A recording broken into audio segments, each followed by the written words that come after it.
There's something walking around in the lobby. Serious? It's a ghost walking around in the lobby. You better lock the door. Oh, mamma mia. Hey, let the lady speak. What's her name? What's your name, dear? Please move that curtain. Try to move it.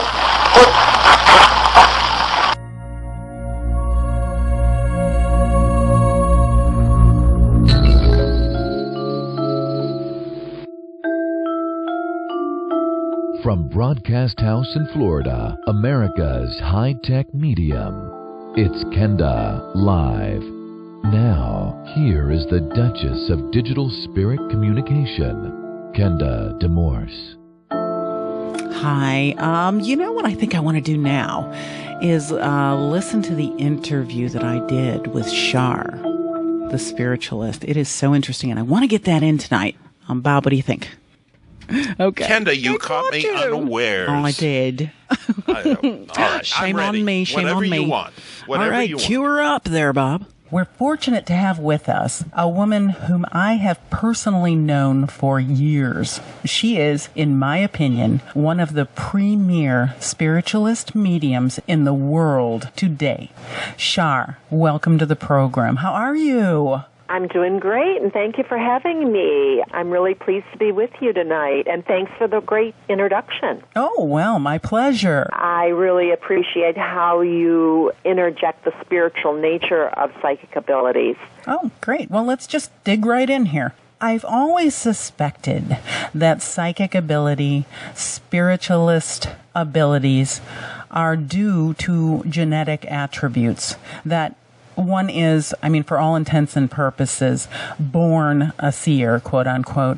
What are your thoughts about this? Well, first of all, I really agree with you. My father, my sister, and several other family members all possess some form of psychic ability. Let me tell you a little bit about my father. He was very advanced. He could see full-body apparitions and communicate verbally with them quite easily. I can remember as a child waking up in the night and actually hearing Dad tell spirits, hey, don't bother me. I have to get up early in the morning. Oh. My sister also she's very intuitive and can vividly remember many of her past lives. Wow.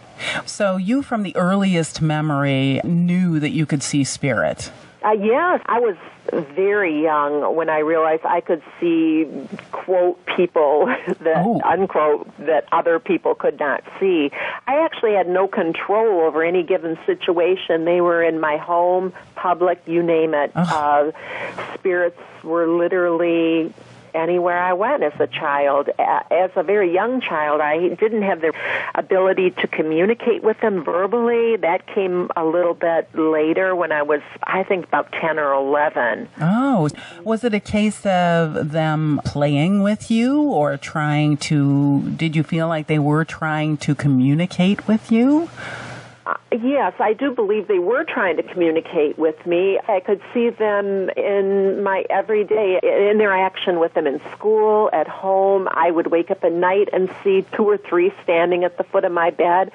It never really scared me or alarmed me because from the time I was a very young age, this was a norm to me. It was quite normal. Wow. Yes. If there is such a thing as kind of a typical encounter with a spirit being, if you would describe for us the sensations involved in a one-on-one encounter with a ghost. Well, a typical communication, I meditate at this point in my life to contact spirits because as I grew older, it became burdensome to have spirits everywhere I would go, and I had to learn to live with spirits and had to develop a way to tune them out.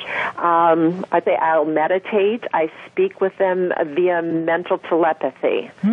Yes. Interesting. So do you hear anything when you're meditating? Say you're meditating and you're drawing someone to you. Is there a specific feeling that comes over you that you know they are present? I mean, is there anything like that you could relate? Yes, there is a physical feeling, and when I know they're in my presence, I do feel quite energized, and this is something at that point, if I want to communicate, I will, or at that point, I'll tune them out. Like I say, it's very hard to live in a world when you're constantly having spirits in your... Yeah. Well, I can't come up with a word for that one. So what you're saying is that you see in a given room, in a given situation, you see all the people that are there, but then there are also these beings mixed in. I mean, can you just feel them around people? Wow. Yes, I can sense them, and when I meditate, I see them in my mind's eye as clear as I would see a person in front of me, a live person in front of me. I hear their voices in my mind as they would speak and as they would sound, just like you sound right today. Yeah, that must be overwhelming. This sounds like the lead character in the movie The Sixth Sense. Is it like that? It is very much like that. It is very much like that, yes, yes. Right. Would you talk a little bit about maybe one particular incident when a spirit just would not take no for an answer and insisted you speak to his or her loved one, say, while you were just going about your day out in public or something?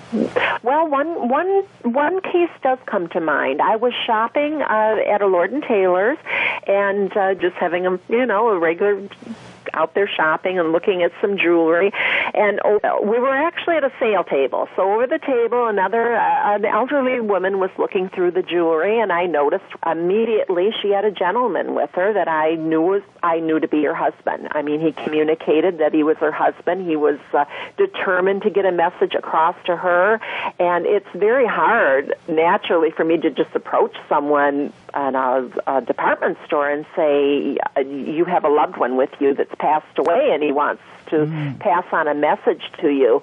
He was very persistent. I wasn't going to say anything to the woman, but I finally felt that I had to, just because it was something that I knew I had to help with. I just felt that I should say something to her.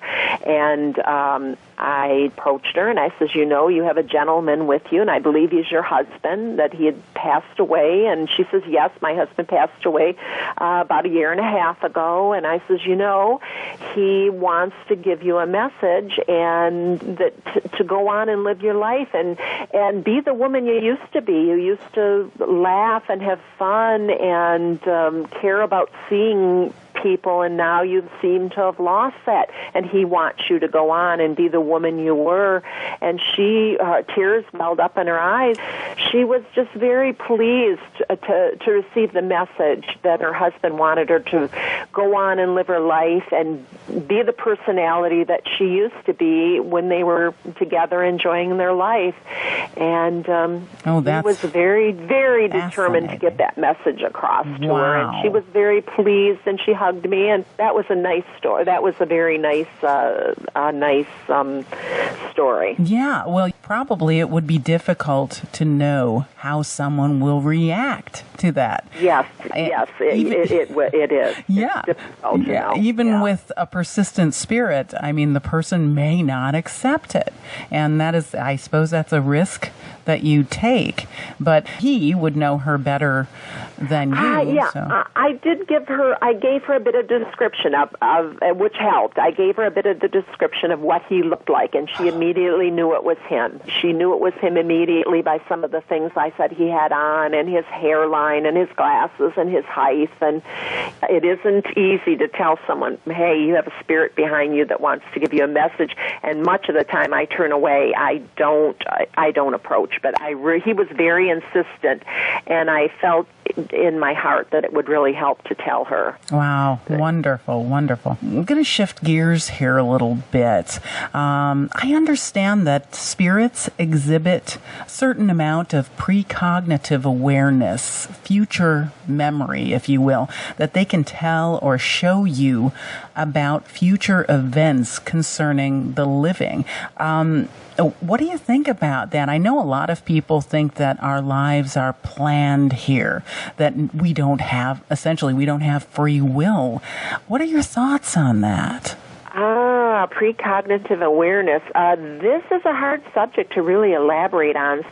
Yes, there are spirits that do have the ability to supply future events with actually pretty good accuracy. However, this is where it gets a little sticky for some. These are my beliefs. There are spirits that I feel are very high beings, and I believe they are sent to us, and they are a typical spirit, as a rule. They may be able to draw near to the earth to a loved one, to provide comfort when needed, to make an attempt to give a loved one a message.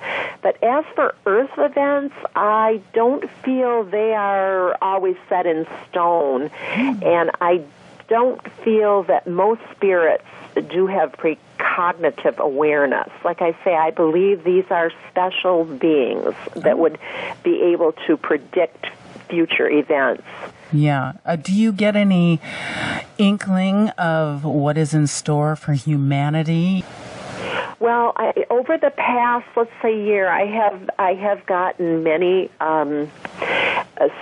messages, you might call them, from higher spirits that the earth, as far as the weather, that the earth is going to be plagued by really some horrific weather problems, which we are. Let's face it, with the flooding and the tsunamis, and it's going to actually get much worse before it'll get better. And this is the way I believe that God is saying, I control nature. You might control the stock market. You might control your little lives and your little homes, but I control nature, and ultimately nature controls you. Yeah. I truly believe in God and all of His teachings, and I can honestly say I pray daily and thank God for everything He's provided me on this earth, everything, nature, wonderful family, good friends. But last of all, in my prayers, I thank Him for the gift He provided me with, and that's my ability to help other people with these special abilities. Yeah. When I use my abilities,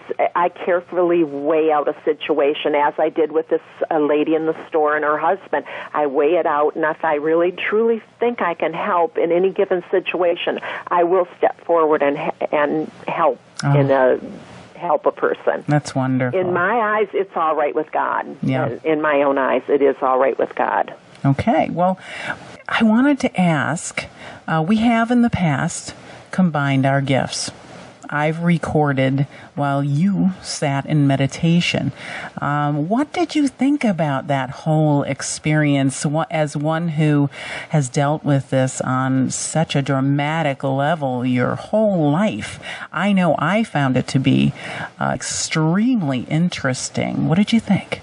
First, I want to say, until I actually meditated with you on several occasions and you taped our sessions, I was a little skeptical. My first experiences with ever even hearing an EVP was hearing recordings on paranormal TV shows. And we all know the hype and that accompanies these type of paranormal programs. But when we sat, I found this form of electronic communication fascinating. Let me clarify just by touching on what we did in one of our sessions. How can I put this into words? In our session, I communicated with the spirit via mental telepathy, as I would as a rule, and then I repeated the information the spirit was offering me aloud so those in the room could hear it. When immediately reviewing those recordings, we could hear the spirit information in the form of an EVP, and it was the information the Spirit had provided me. You heard my voice after the Spirit. So to me, I truly believe the EVPs are the voice of spirits communicating through digital recorders. That's good to hear. That's good to hear. You are one of probably 3 huge reasons that I'm even doing this today, and I'm so glad that that was the case. It was an incredible experience to hear the results of those meditations. I remember one instance I heard on the recording a spirit say her name. She said Dora, and it wasn't a heartbeat. I mean, it was just instantaneous. You said, there's a spirit here and her name is Dora. This must have felt like such a breath of fresh air, like it was vindication or something like that. Did you feel that way? Yes, it was actually total vindication. Like I say, I was just shocked. I mean, as shocked as I just, like I say, I'd never had a session recorded. The voices sound as they do in with my mental telepathy. Dora's voice sounded just like she did to me, and it was just unbelievable. I'm really so pleased that we finally may be on the way to conclusively proving with the EVP technology that we don't die, that we just go on actually to a better place. And not only that we can come back and communicate with loved ones if we need to, for comfort or for, many reasons. We need all the help here we can get. Fascinating. Right. Thank you so much for speaking with us. Let me say, too, I want to thank you for opening a door that's been closed for far too long and letting in some well-needed light on this subject of life after death. Well, I hope that's what we're doing here. But I think, essentially, isn't this just natural? I mean, listening to you, this is how you live your life. It's as simple as eating, breathing, sleeping, putting your makeup on, yada, yada, yada. That's what it is. It actually is. Yeah, great. I love it. We don't even want to get into reincarnation at this point. No. Really have fun with that, because I do well with reincarnation. I know. You just bring it all together so nicely. That's sort of a fun thing that I can share with people, their past lives. That's sort of a fun thing that I can do. Well, I know, having talked to you about the past life stuff, you have done past life meditations on different people that I know. It is so enlightening to find these things out, because you realize, I mean, we never share the innermost secrets with anyone. No. We never do. People don't do that. And when you hear all of a sudden all of these things about a past life that you have lived, they just make so much sense, because you do carry over some of this baggage from the past life. And it just, it just opens that up for you to look at and to work through. So I just think it is just fascinating, that aspect of it. Yeah, it is. That is it's really pretty cool. Good. Well, I'm looking forward to delving more into this past life stuff, because I know it has changed my life from the things that you've come up with that have been I so totally related to them that it was just sick. I mean, I couldn't believe it. Just the pictures of myself in that life. Yeah. They were me. Well, they're me. That eye quality is there. Most of the time they don't look the same, but in your case you looked identical to the person, and I could see her and thought it was you. Right. And that was very odd. That was the oddest thing that ever happened to me, because you're speaking a different language, and I was talking to Kenda, and you weren't responding to Kenda, and that was really a fabulous vision. Oh, wonderful. Man. I will never forget it. I think about it every day. Paul, thank you so much. Thank you. And I will do everything I can to keep you under wraps. Bye-bye. Bye. Who cut that interview?